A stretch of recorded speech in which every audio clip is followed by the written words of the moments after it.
Hi, this is Alex, and I want to answer a question, and I'm going to use this in a moment. The question is, what do you consider the best postures for women who complain of frozen shoulders? Okay, so we're starting with a yoga assumption that yoga can actually do something. And we're starting with the assumption that a yoga pose could do something. So let's just break that down for a second. I personally would not start with poses. What we want to start with is one of two things.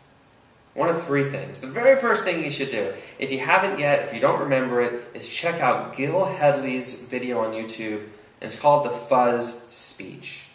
The Fuzz Speech by Gil Hedley. You've got to check this out, because in a short nutshell, it shows one of the fundamental reasons we could get a frozen shoulder. There's many reasons. It could be mental, could be emotional, could be physical. As a source, as a reason we might be frozen. But to a large degree, there's a sense that this won't move, and then tissue builds up around it. So for the person for who that is the case, that the tissues won't work, or there's pain involved, then pose is the last thing I would do, or one of the last things I would do. To preempt, to set the shoulder up for success, there's two things that we want. One is pain-free movement, and two is to introduce change from the outside. So pain-free movement might look something like this. I walk in, and I say, this shoulder is frozen. It hurts if I move it beyond here. It hurts if I move it beyond here. Without knowing anything else, one thing you could do to empower me is to start working with pain-free movement. Now, if we really open up to being creative, to letting go of assumptions and even what we think we know, we might just start out with what's simple movement that would give me success without pain. And what this does is it starts to connect movement with joy, with pleasure.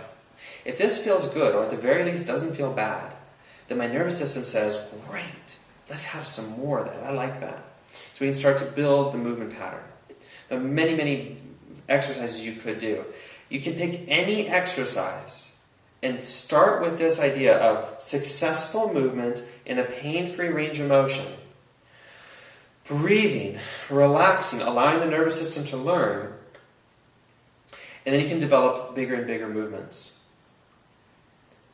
Now, the next level of specificity and skill would be to say, what does the shoulder do? What can it do? And what can we take it to do next? So remember that there's a few specific ranges of motion that build up all the movement patterns.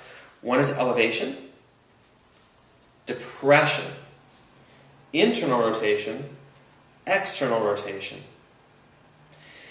abduction, horizontal abduction, taking it away from the midline, adduction, bringing it to the midline. We can take it beyond the midline, but we essentially have abduction, adduction. We've got flexion, and we've got extension. If I've forgotten any, you add it to the list below or write to me. But I think that's most of them. We can combine them in a movement that's called circumduction. So the question, one thing to do very specifically and very skillfully would be to assess someone's shoulder movement and ask them to do each one and assess them, rate them, score them. How do they do on each one? And that way you can track progress along all of those ranges of motion. And what's beautiful is you don't have to have any exercise repertoire to simply say, let's do a little bit of abduction. Okay, it hurts there? Great, let's hang out right there and play with a few other movement patterns. And just let it be gentle. Let the nervous system allow for success. If I can't take my hand out here with being completely pain-free, then strengthening, challenging it, and loading it with force in a pose might be a horrible idea. Forcing my arm to come into shoulder flexion, when flexion is only one of about 9 ranges of motion that I can do, might not be the best use of my energy and time to try to help a shoulder that's really, very upset. So again, movement patterns is number one. Now, I'm holding this yoga tune-up ball because this is one of the best tools.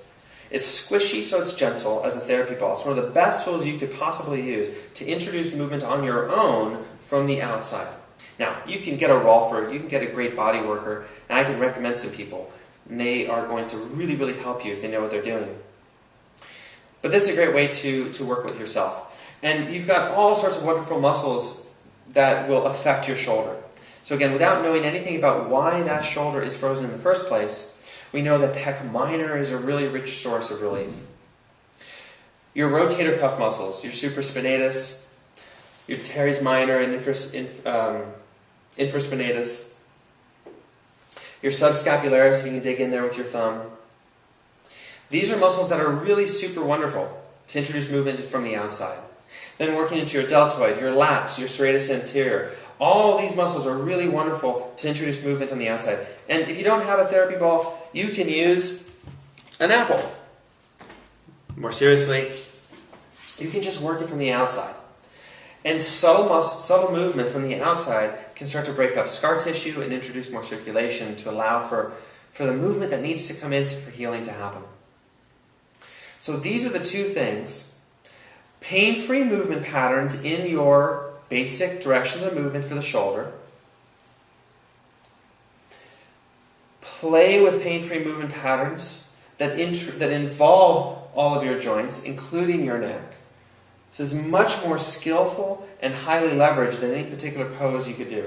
And then once you've got a good foundation through the movement and through soft tissue work that you do on yourself or someone else introduces for you, then you can start to challenge yourself with particular poses held for a bit longer period of time.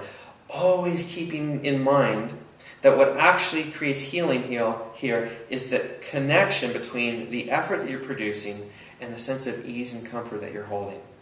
And when you work too hard, you actually can do some damage. So I invite you to hold the original definition of an asana and even of yoga, which is that intersection, the place in the middle between effort and ease. So I hope that's helpful to really think through what would be really beneficial for someone with a frozen shoulder. And if you have any questions, email me at alex@iglesia.com. Thank you.